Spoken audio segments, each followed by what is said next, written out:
Мемлекеттік көрсетілетін қызметтер туралы. Ыңғайлы оқу үшін маңызды. Заң мәтіні бойынша қайталаулар қысқартылған, ал атап айтсақ, орталық меморгандар, қр шетелдік мекемелері, облыстардың республикалық маңызы бар қалалардың, астананың, аудандардың, облыстық маңызы бар қалалардың жергілікті атқарушы органдары, қаладағы, аудандық маңызы бар қалалардың, ауылдардың, кенттердің, ауылдық округтердің әкімдері сөздері, орталық меморгандар, шетелдік мекемелер, жергілікті атқарушы органдар, аудандардың, кенттердің, ауылдардың әкімдері сөздерімен ауыстырылған.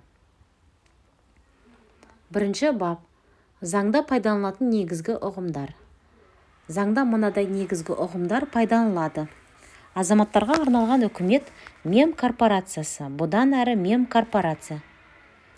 Мемқызметтерді табиғи монополиялар субъектілердің желілеріне қосуға арналған техникалық шарттарды беру жөнінде қызметтерді және квазимемсектор субъектілердің қызметтерін көрсету бір терезе қағидаты бойынша мемқызметтерді, сондай-ақ электрондық нысанда мемқызметтер көрсетуді. Ақпараттандыру саласындағы уәкілетті орган.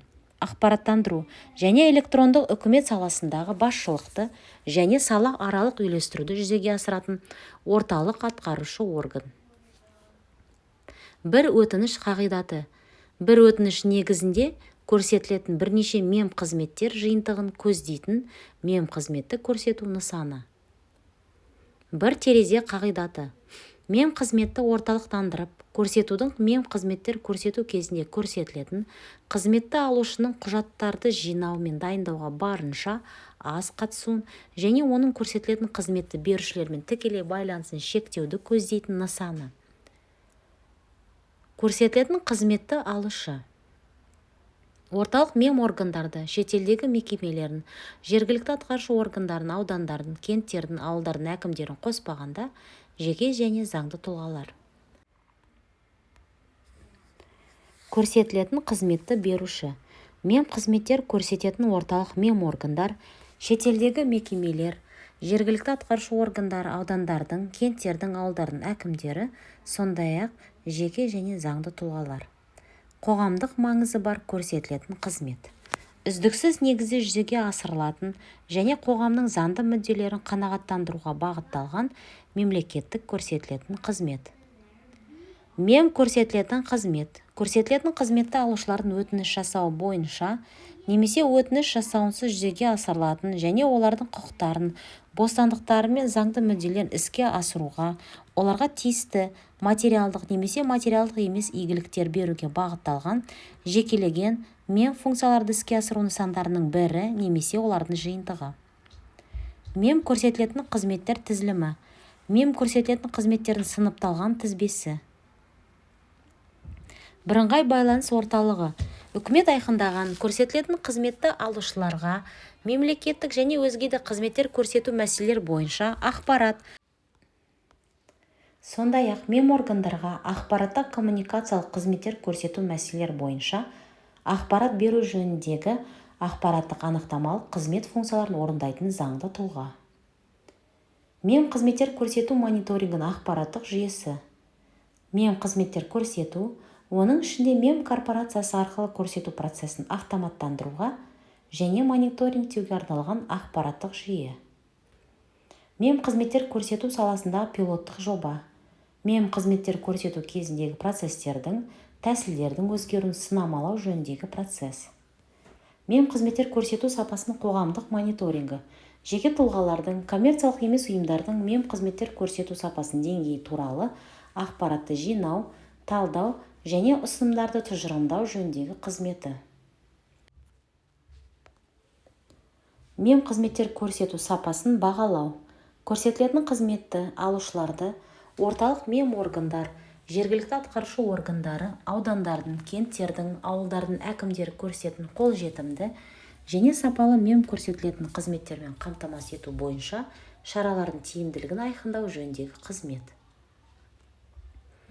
Мем-қызметтер көрсету сапасын мем-бақылау, орталық меморгандардың, жергілікті атқарушы органдарының, аудандар, кенттер, ауылдар әкімдерінің Сондай-ақ мемқызметтер көрсететін жеке және заңды тұлғалардың мемқызметтер көрсету саласындағы заңнамасын сақтауын тексеру, профилактикалық бақылау және оған мониторинг жүргізу жөніндегі қызмет.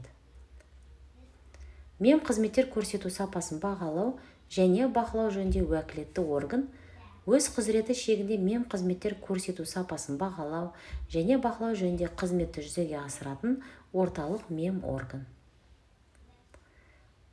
Мемқызмет көрсету процесін автоматтандыру, электрондық нысанда мемқызмет көрсетуді қамтамасыз ету үшін көрсетілетін қызметті берушінің әкімшілік процестерін түрлендіру рәсімі. Мемқызметтер көрсету саласындағы уәкілетті орган мемқызметтер көрсету саласындағы басшылықты және сала аралық үйлестіруді жүзеге асыратын орталық меморган. Проактивті көрсетілетін қызмет. Көрсетілетін қызметті алушының өтінішінсіз көрсетілетін қызметті берушінің бастамасы бойынша көрсетілетін мемқызмет. Реинжиниринг ұйым қызметінің тиімділігін, сапасын және нәтижелілігін арттыру мақсатында ағымдағы жұмыс процесін қайта өзгерту. Стационарлық абоненттік құрылғы. Сымдар арқылы берілетін электр сигналдарының немесе радиосигналдардың көмегімен абонент берген ақпаратты қашықтан беруді немесе қабылдауды қамтамасыз ететін байланыс құралы. Ұялы байланыс абоненттік құрылғысы. Абонент берген ақпаратты беру немесе қабылдау үшін электр байланысы сигналдарын қалыптастыратын және ұялы байланыс операторының желісіне қосылатын, қызмет көрсетілетін аумақ шеңберінде географиялық тұрғыдан айқындалатын тұрақты орналасқан, жері жоқ, ұялы байланыс желілерінде жұмыс істейтін, жеке дара пайдаланатын байланыс құралы. Электрондық үкіметтің веб-порталы.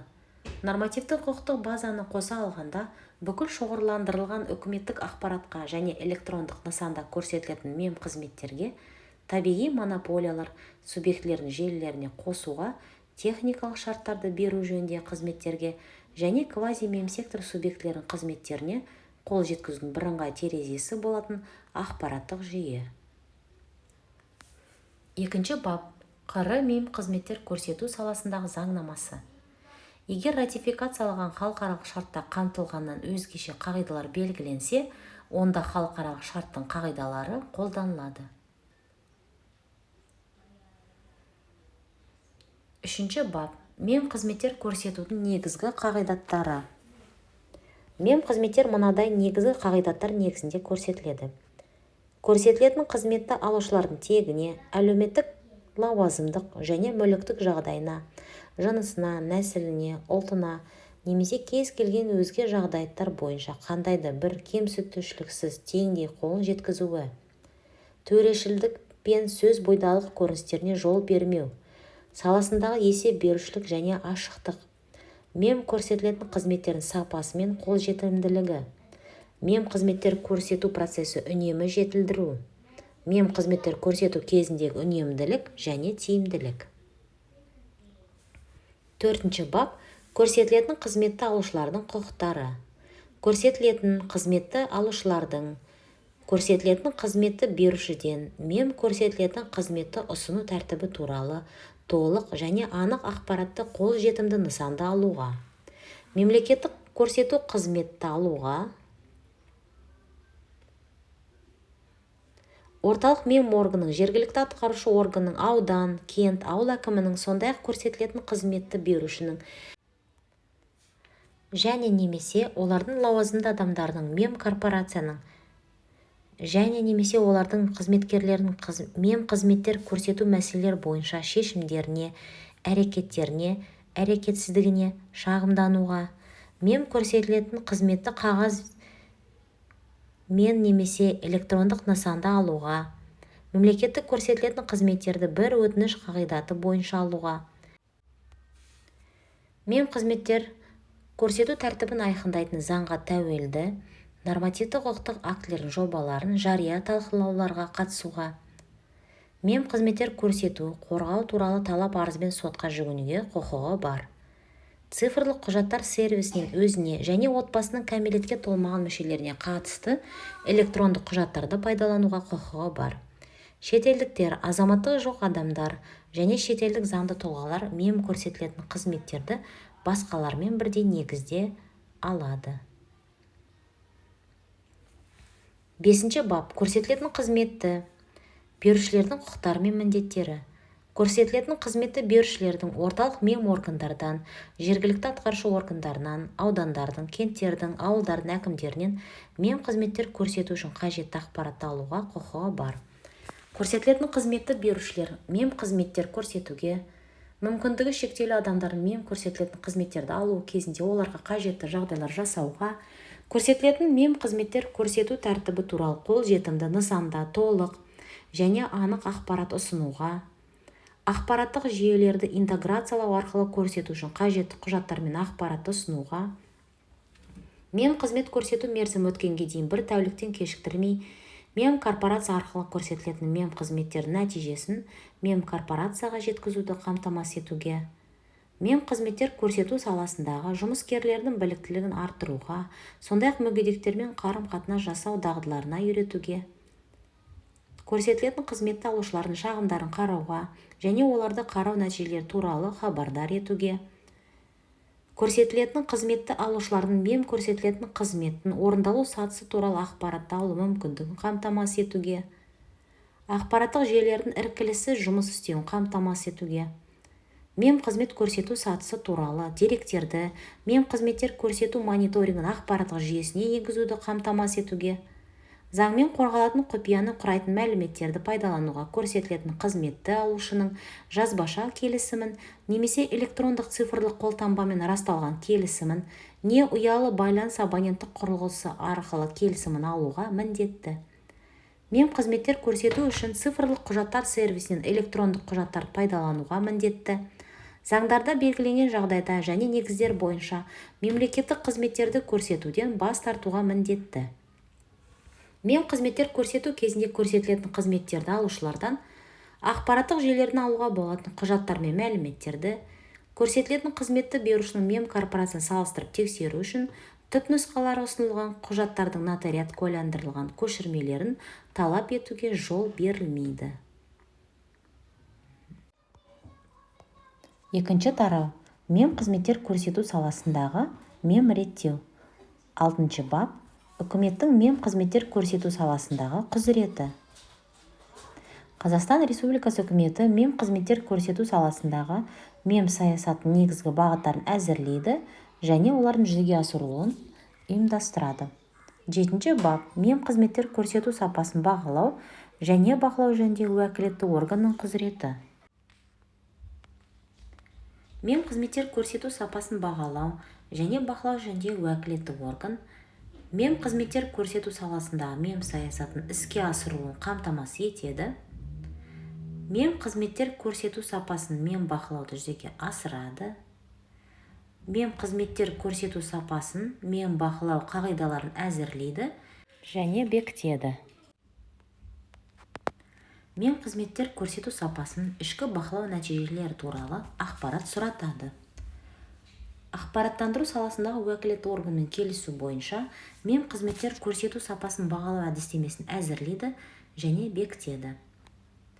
Мем қызметтер көрсету сапасына қоғамдық мониторинг жүргізу бойынша мем әлеуметтік тапсырысты қалыптастыруды, оның іске асырылу мониторингін және нәтижелерін бағалауды жүзеге асырады.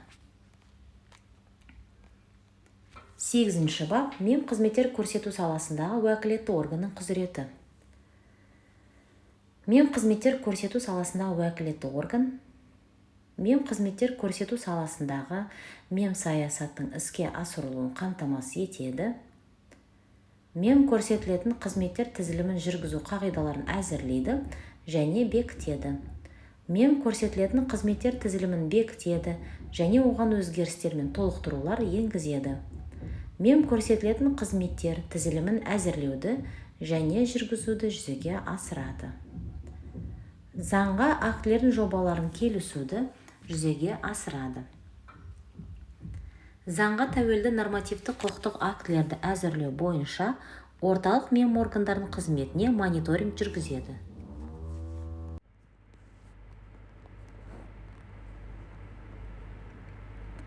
Мем қызметтер көрсету мәселелері жөніндегі мем органдарының қызметі есебінің қалыптастыру тәртібін, ұсыну мерзімдерін және үлгі нысанын әзірлеп бекітеді. Мем қызметтер көрсету кезінде жеке тұлғаларды биометриялық сәйкестендіру үшін олардың биометриялық деректерін жинау, өңдеу және сақтау қағидаларын әзірлейді және бекітеді. Актілерді жетілдіру жөнінде ұсыныстар әзірлейді. 9 бап. Ақпараттандыру саласындағы уәкілетті органның құзыреті. Ақпараттандыру саласындағы уәкілетті орган мем қызметтер көрсету саласындағы мем саясатын іске асыруын қамтамасыз етеді. Бірыңғай байланыс орталығының жұмысын ұйымдастырады және үйлестіреді. Бірыңғай байланыс орталық қызметінің және бірыңғай байланыс орталығының мемлекеттік органдармен және көрсетілетін қызметті берушілермен өзара іс-қимыл жасауы қағидаларын бекітеді. Мем қызметтер көрсетудің электрондық нысанын көздейтін заңға тәуелді нормативті құқықтық актілердің жобаларын келісуді жүзеге асырады. Актілерді жетілдіру жөнінде ұсыныстар әзірлейді. Мем корпорацияның қызметін тексеруді жүзеге асырады. Мемлекеттік басқаруды цифрлық трансформациялау қағидаларына сәйкес орталық мемлекеттік органдардың, жергілікті атқарушы органдардың мемлекеттік қызметтер көрсету реинжинирингі жөніндегі қызметін үйлестіреді. Проактивті қызметтер көрсету тәртібін бекітеді.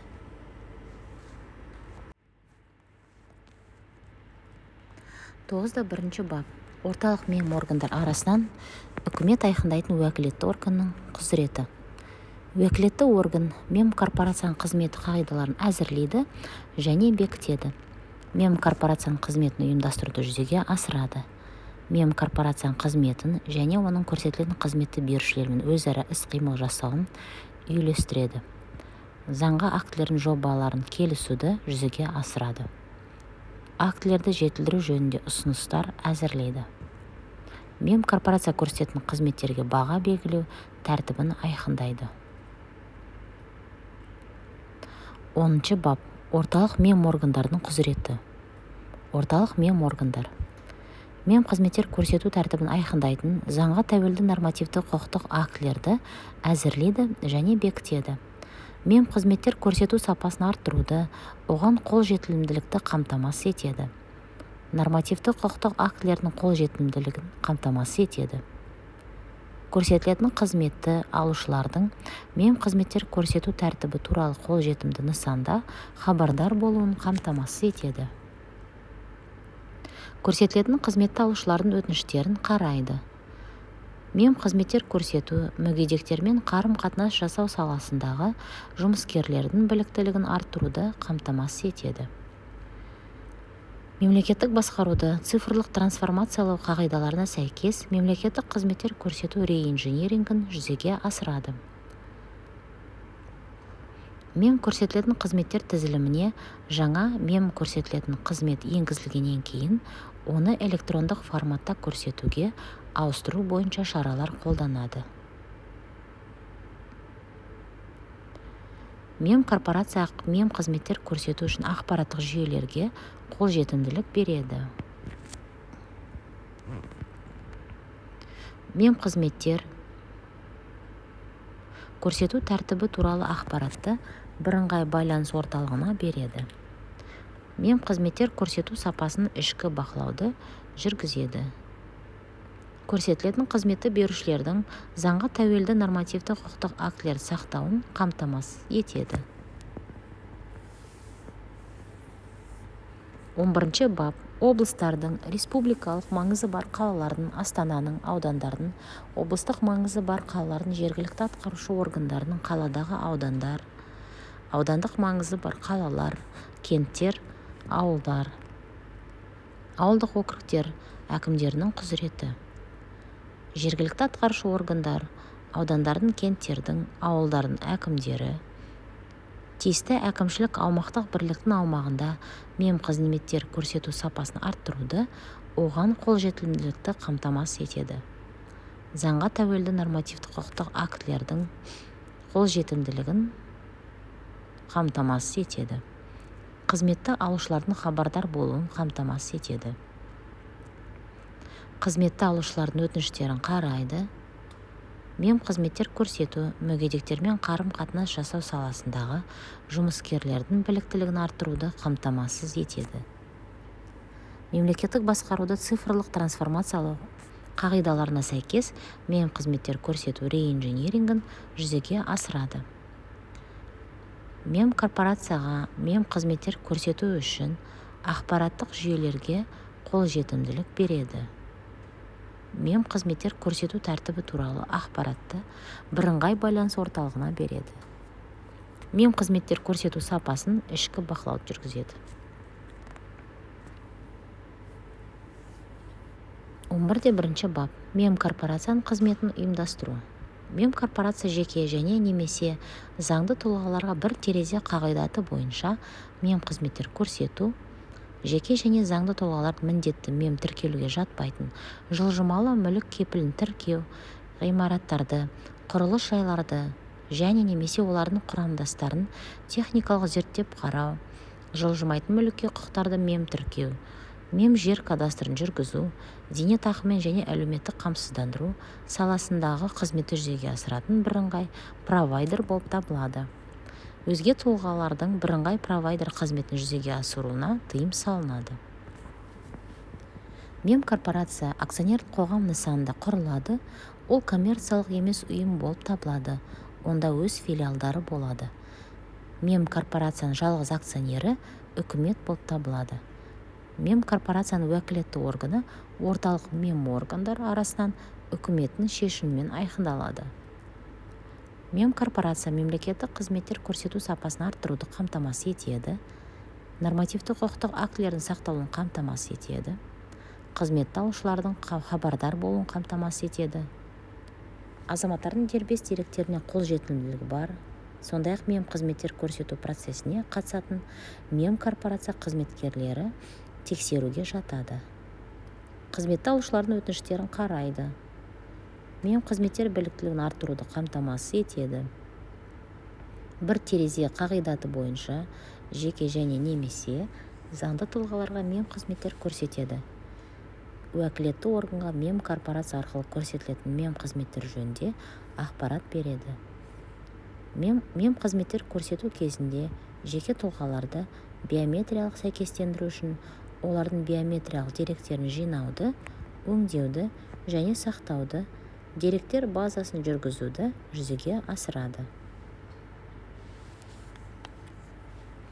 12 бап. Мемкөрсетілетін қызметтер тізілімі.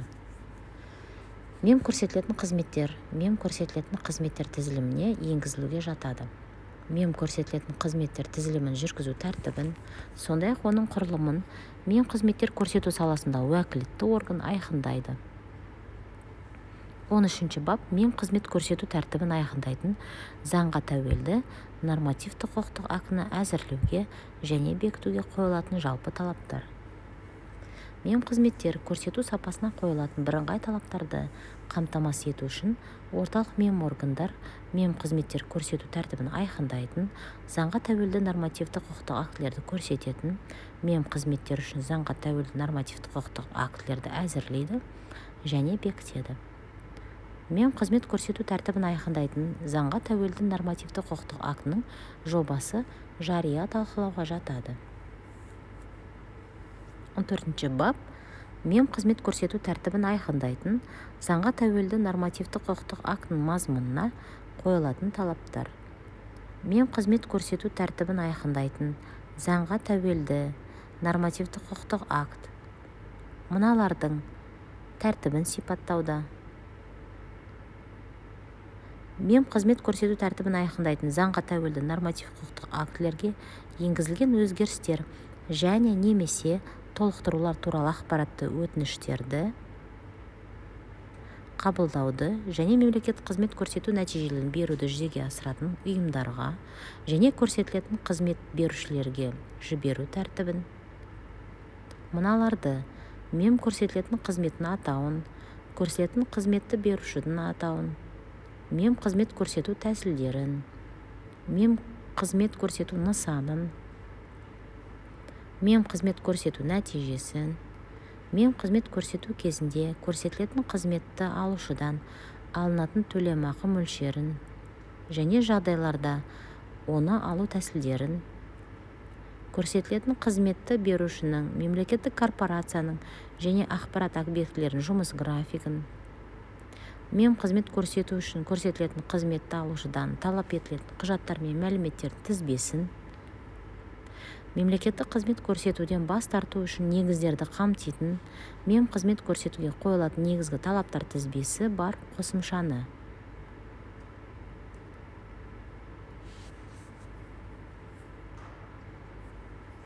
15 бап мемқызметтер көрсету тәртібін айқындайтын заңға тәуелді нормативтік құқықтық актілердің жобаларын жария талқылау. Жобаларды жария талқылау заңға тәуелді нормативтік құқықтық актілерде құқықтары, бостандықтары мен заңды мүдделері қозғалатын жеке және заңды тұлғалардың ескертпелері мен ұсыныстарын ескеру мақсатымен жүргізіледі. Заңға тәуелді нормативтік құқықтық актіні әзірлейтін орталық меморган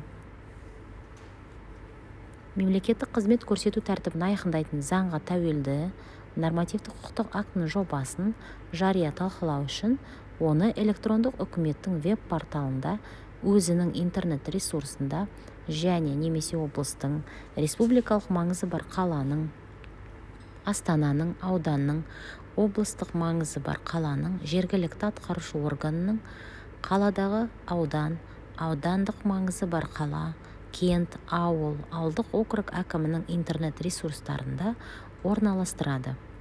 Сондай-ақ көрсетілетін қызметті алушылардың мемлекеттік көрсетілетін қызмет стандартының жобасы туралы хабардар етілуін өзге де тәсілдермен қамтамасыз етеді. Заңға тәуелді нормативтік құқықтық актінің жобасын жария талқылау, оның жария талқылау үшін орналастырылған күннен бастап 10 жұмыс күні ішінде жүзеге асырылады.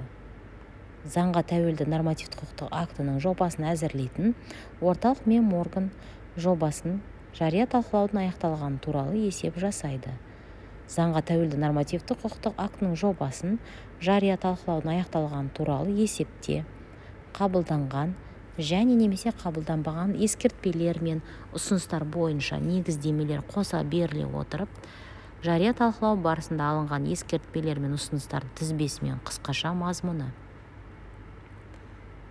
Заңға тәуелді норматив құқықтық актінің келіп түскен ескертпелер мен ұсыныстар ескеріле отырып, пысықталған жобасымен танысу тәсілі туралы ақпарат қамтылады.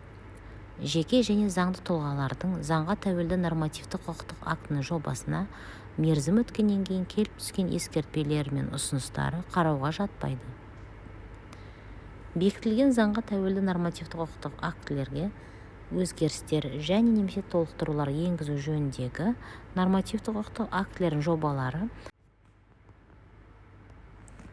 міндетті түрде жария талқылануға жатады. 18 бап мемқызметтер көрсету. Мем көрсетілетін қызметтер, көрсетілетін қызметті берушілер арқылы, мемкорпорация арқылы, электрондық үкімет веб-порталы арқылы, стационарлық абоненттік құрылғы арқылы, ұялы байланыс абоненттік құрылғысы арқылы, орталық меморгандар айқындаған ақпараттандыру объектілері арқылы көрсетіледі.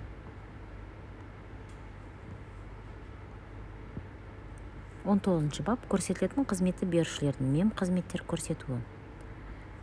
Көрсетілетін қызметті берушілердің мемқызметтер көрсетуіне қойылатын талаптар және оларды көрсету тәртібі заңға тәуелді нормативтік құқықтық актіде айқындалады. Көрсетілетін қызметті алушы тізбеге сәйкес құжаттардың топтамасын толық ұсынбаған және немесе қолданылу мерзімі өтіп кеткен құжаттарды ұсынған жағдайларда көрсетілетін қызметті беруші өтінішті қабылдаудан бас тартады. 19 бап көрсетілетін қызметті берушілердің мемқызметтер көрсетуден бас тартуы. Көрсетілетін қызметті беруші мемқызметтер көрсетуден бас тартқан кезде көрсетілетін қызметті алушыға мемқызметтер көрсетуден бас тартудың себептерін көрсете отырып жауап жібереді. Көрсетілетін қызметті берушілер мынадай негіздер: көрсетілетін қызметті алушының мем көрсетілетін қызметті алу үшін ұсынған құжаттардың және немесе олардағы деректердің, мәліметтердің анық еместігін анықтау. көрсетілетін қызметті алушының және немесе мемқызмет көрсету үшін қажетті ұсынылған материалдардың, объектілердің, деректердің және мәліметтердің нормативті-құқықтық актілерінде белгіленген талаптарға сәйкес келмеуі. Уәкілетті меморганның мемқызмет көрсету үшін қажетті келісімі туралы сұрау салуға берілген теріс жауап, сондай-ақ сараптаманың, зерттеудің не тексерудің теріс қорытындысы. Көрсетілетін қызметті алушыға қатысты қызметіне немесе жекелеген қызмет түрлеріне тыйым салу туралы соттың заңды күшіне енген шешімінің, үкімінің болуы, немесе көрсетілетін қызметті алушы мемқызметті алумен байланысты арнаулы құқығынан айырылған. Көрсетілетін қызметті алушы мемқызметті көрсетуден бас тарту себептерін жойған жағдайда, көрсетілетін мемқызметті алушының көрсетілетін қызметті алушының қайта жүгінуіне болады. 20 бап. Мемкорпорация арқылы мемқызметтер көрсету. Көрсетілетін қызметті алушының өтініші мен құжаттарын көрсетілетін қызметті берушілерге қағаз жеткізгіште жөнелтуді көздейтін мемқызметтерді мемкорпорация арқылы көрсету кезінде өтініштер мен құжаттар қабылданған күн мемқызмет көрсету мерзіміне кірмейді. Мемкорпорацияның қызметкері көзделген тізбеге сәйкес құжаттардың толық топтамасы көрсетілетін қызметті алушыда болған кезде оның өтінішін қабылдауға міндетті. Көрсетілетін қызметті алушыға заңға тәуелді тізбеге сәйкес құжаттардың толық топтамасын ұсынбаған, сондай қолданылу мерзімі өтіп кеткен құжаттарды ұсынған жағдайда, мемкорпорацияның қызметкері өтінішті қабылдаудан бас тартады. Мемкорпорация арқылы мемқызмет көрсету кезінде көрсетілетін қызметті алушының жеке басын сәйкестендіруді мемкорпорацияның қызметкерлері жүзеге асырады.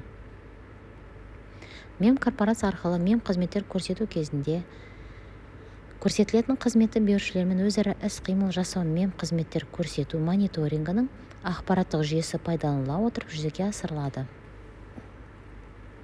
Мемкорпорацияның қызметкерлері мемқызметтер көрсету кезінде ақпараттық жүйелерде қамтылған заңмен қорғалатын құпияны құрайтын мәліметтерді пайдалануға көрсетілетін қызметті алушының келісімін алуға міндетті. 21 бап. Электрондық нысанда мемқызметтер көрсету.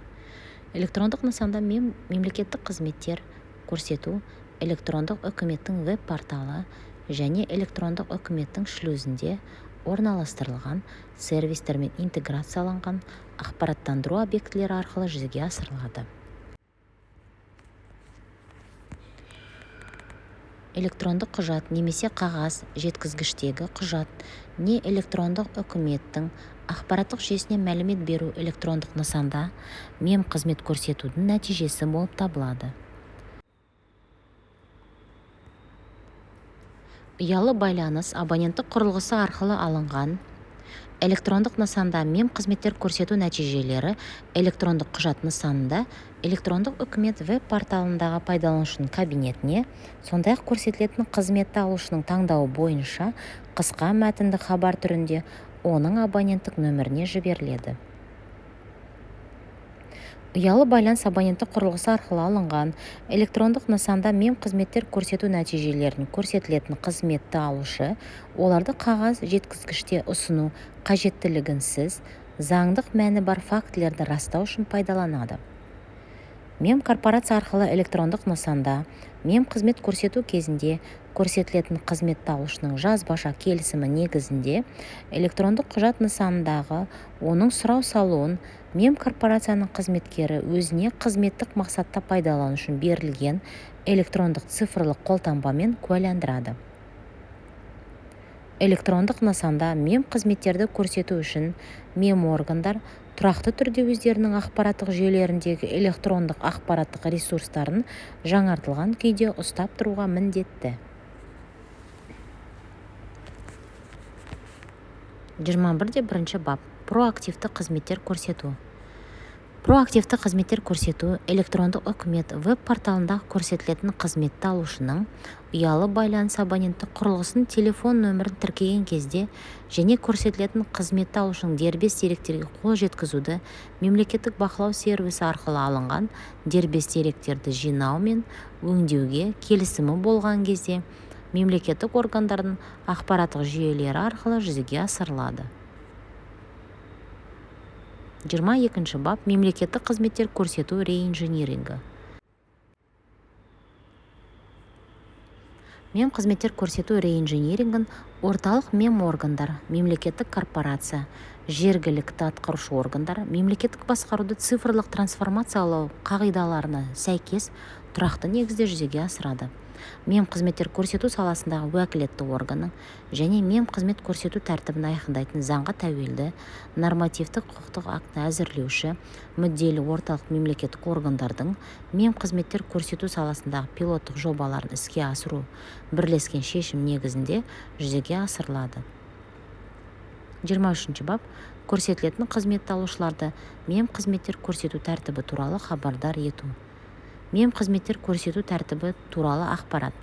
Заңға тәуелді нормативті құқықтық актілерді көрсетілетін қызметті берушілердің орналасқан жерлерінде және мемкорпорацияда орналастыру.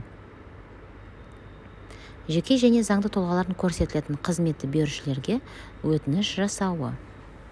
Заңға тәуелді нормативті құқықтық актілерді электрондық үкіметтің веб-порталында меморгандардың көрсетілетін қызметті берушілердің интернет ресурстарында және басқа да бақ орналастыру. Бірыңғай байланыс орталығына өтініш жасау арқылы ұсынылады. Орталық меморгандар жергілікті атқарушы органдар, аудандардың, кенттердің, ауылдардың әкімдері және көрсетілетін қызметті берушілер заңға тәуелді нормативті құқықтық акт бекітілген немесе өзгертілген күннен бастап 3 жұмыс күні ішінде оны көрсету тәртібі туралы ақпаратты жаңартады және бірыңғай байланыс орталығына жібереді. Меморгандар көрсетілетін қызметті берушілер және мемкорпорация көрсетілетін қызметті алушылар өтініш жасаған кезде оларға қажетті түсініктемелермен бірге мемқызметтер көрсету тәртібі туралы ақпаратты дереу беруге міндетті. Мемқызмет көрсету сатысы туралы ақпарат көрсетілетін қызметті алушыға, оның бірыңғай байланыс орталығына және немесе көрсетілетін қызметті берушіге өтініш жасаған кезінде ұсынылады. Меморгандар жыл сайын электрондық үкіметтің веб-порталында, интернет ресурстарында және басқа да бұқаралық ақпарат құралдарында мемқызметтер көрсету мәселелері жөніндегі қызмет туралы есепті орналастырады. Меморгандар көрсетілетін қызметті берушілердің мүдделі жеке және заңды тұлғалардың қатысуымен мемқызметтер көрсету саласындағы қызмет туралы есептерге жылына кемінде бір рет жария талқылаулар өткізеді.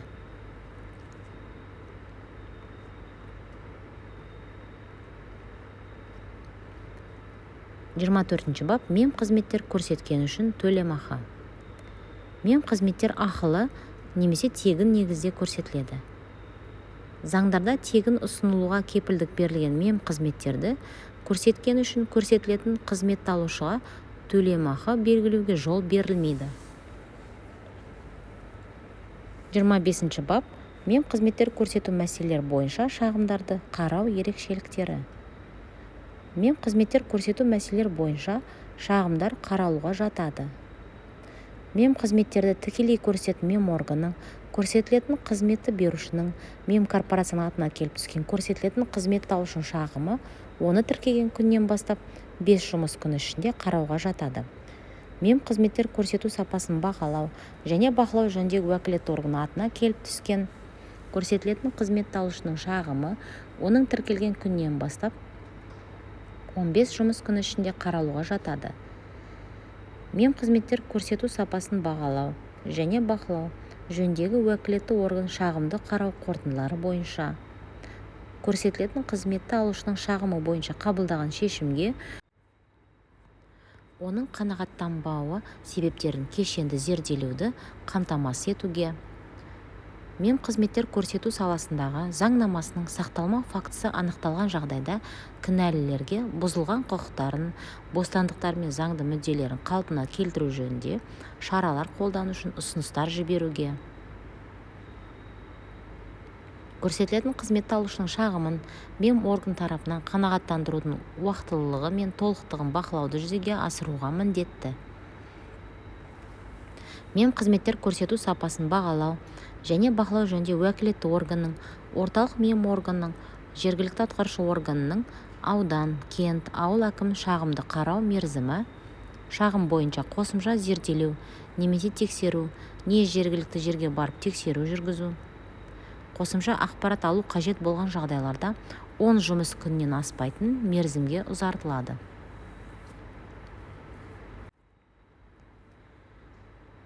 Шағымды қарау мерзімі ұзартылған жағдайда лауазымды адам шағымды қарау мерзімі ұзартылған кезден бастап 3 жұмыс күні ішінде көрсетілетін қызметті алушыға ұзарту себептерін көрсете отырып, шағымды қарау мерзімінің ұзартылғаны туралы жазбаша нысанда немесе электрондық нысанда хабарлайды.